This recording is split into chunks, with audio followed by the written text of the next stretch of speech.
journeys. Yes. How do you see where you are? Well, I guess I've had some really interesting conversations with parents based on using the tool, and what I found is that I can be very reflective about those conversations, using the tool as a focus for those reflections, and also on reflecting about how practical this is actually in everyday work. So this what, the tool? Well, just working in this way. Working in this way, because at the moment we are, extremely understaffed and that kind of thing. So that affects the way in which you can work. But I suppose this, being at this stage in the research process, it feels like I can actually incorporate all of that in my practice,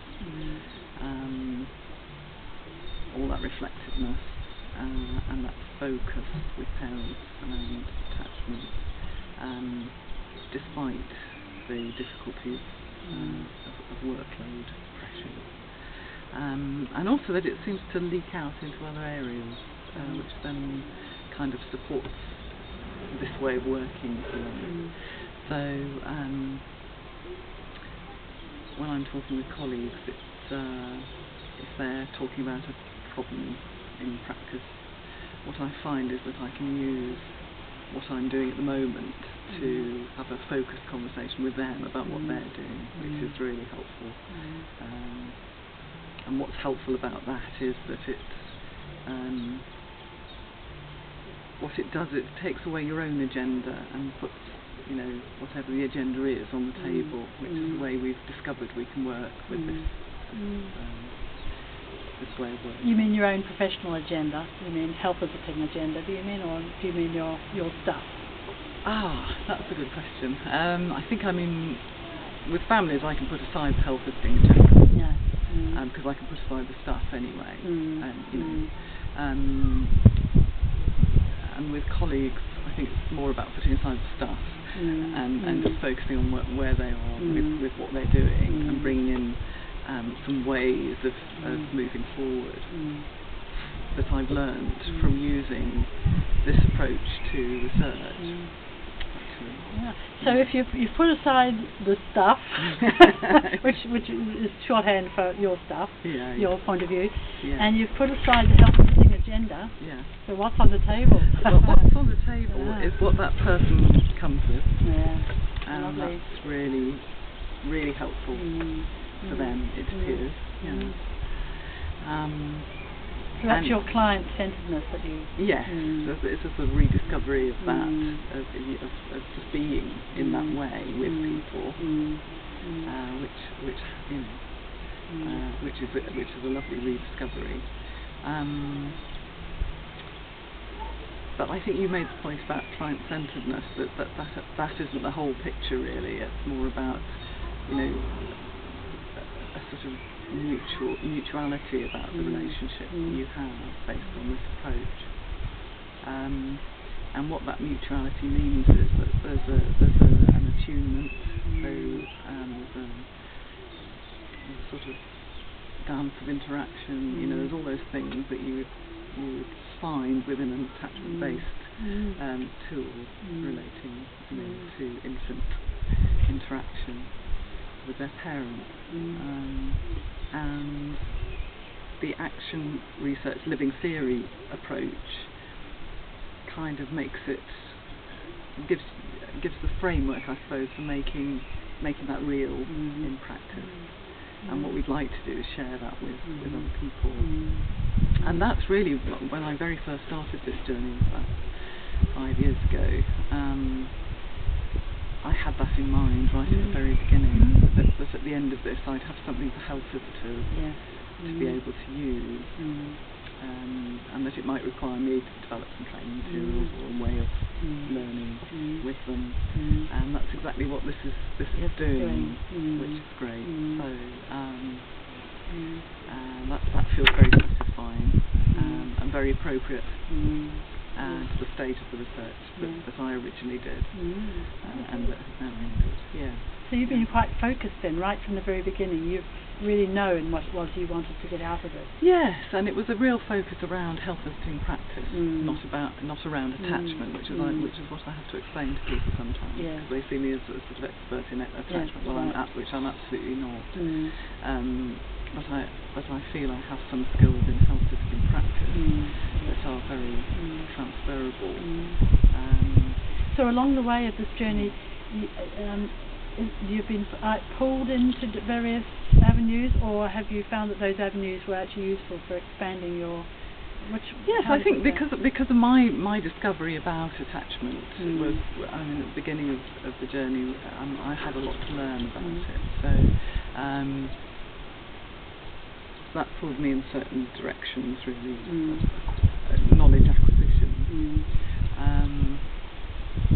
rather than skills acquisition. So it was all just about knowledge, really, and then it was about how to make that into a study that was practical and practicable, and also that felt I wanted it to be useful to health visiting practice. And so there were some tensions there, as you might imagine, within that. And also I took a stance of being, I hope, very ethical in the way that I did it. So I wasn't able to use the tool that I developed because actually that wasn't part of the ethical approvals for that study. So moving into this phase of action research, it's the ability to reflect in a very deep way on what you're doing, and then to change what you're doing in the light of that, but also to notice everything that's going on around with families, noticing for yourself and with them about what's happening seems to be a force for change for people, including myself and colleagues. So that's where I am with it. I haven't used it with a lot of parents, my tool, but only because I lacked opportunity. It's so busy. I would use it a lot more if I could. Yes, I haven't used it overtly with families, but I've had the ideas there, which is really interesting. So it has, actually, I found that it has focused on the infant. Yes, you say that, yes, that maybe sometimes the infant is, can be lost a little bit. And I think parents' feelings about their infants are hugely important to talk about with them, and it's not something that we do. So even if they have depression or some other thing going on, we don't tend to talk about it. And it just gives, and that's what my colleagues have said that are interested in using it, that it would just give them that way of having a conversation. That's what it does, and that feels really, really helpful to them. So what I hear you saying is that the learning about attachment and then developing the tools, and I know that out of that comes constructs the bits of the relationships that are valuable for the infant. But you are speaking about that and your relationship with the parent now, as if it's all one great big thing. Ah, right. I mean, actually, it's not just about the infant anymore for you. No. And the thing about the tool constructs is that they relate very specifically to parent-infant interaction, but are much more widely applicable than that. And I think that's what we learned a little bit along our journey together, haven't I think we? we have. And the thing about infants is that they have very specific developmental needs, and that's why certain aspects of the tool are really useful to help parents to focus in on those areas where they may be having difficulty. But in a broader sense, I think the tool constructs have a really useful function in just sort of picking out aspects of interaction that are helpful. And one of the things I think you mentioned earlier was about sometimes you have to contain both. We have to contain both our own emotions and feelings, and parents have to contain their emotions in order to care for a child. And we have to contain our emotions in order to move ahead in a focused way with parents about how to change things. So we can't do that if we're telling people or advising people. We have to be alongside them actually. And that containment of our own attitudes and emotions around that also serves, I think, a little bit as a model or for them to say, well, it doesn't have to be this other way that's not working. So do you think that's somehow beginning to explain what containment is when we're actually helping to contain the emotions within the room? Yeah, is definitely. That what we're doing? Yes, and we talked a little bit earlier about that in the situation I was in recently, and that where emotions are running high, the containment of the person who's facilitating that is helpful to all the parties in the room. And if, you can often reflect on that, but the next time you see the people that you were in that situation with, and there's a learning thing going on there sometimes for them about that it doesn't always have to be that shouting way or whatever it might have been.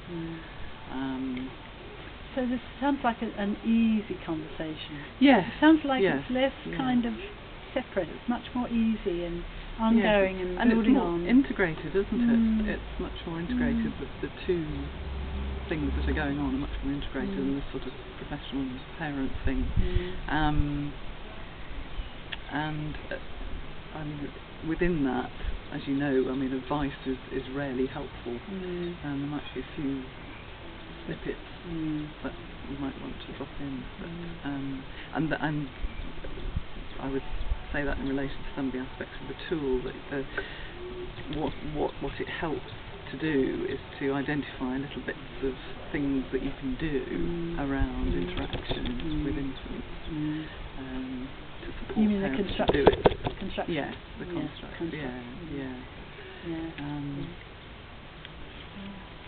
When we were speaking earlier, you actually introduced a conflict that you found, which I thought was amazing because I've experienced the same, and it's a real problem for us. It's a real contradiction between that lovely mutuality of relationship you were describing and a time when one needs to not be so equal, that you need to be, as the professional person who is the one who knows and has to take charge. Yes, I suppose the thing about that is that I think this process has helped me to integrate those two ways of being, if you like,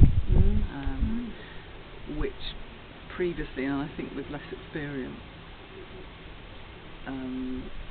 helpers could find really difficult.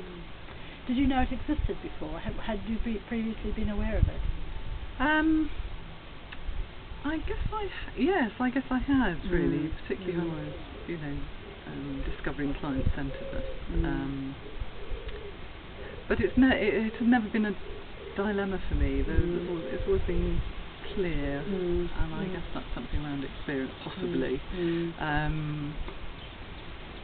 And if it's clear to me, I like it to be clear to parents as well. And it's just about, again, having that conversation, it being on the table. But actually, I remember you saying in your thesis something about, I'm not your friend. I'm here for a reason. Yes. Which is interesting, because actually what we're trying to do is be their friend. We're trying to create relationships which are pretty close, pretty akin to being a friend, aren't they? That sort of warmth and mutuality. So what's the difference? Well, then? that's it. I don't know. Isn't that interesting? And so, and that was another dilemma. Actually, I had forgotten that one. One of our contradictions. Yes, it is. That having been warm and invited people in and given bits of myself to, then I'm saying, actually, I'm your health visitor. So I know I can't come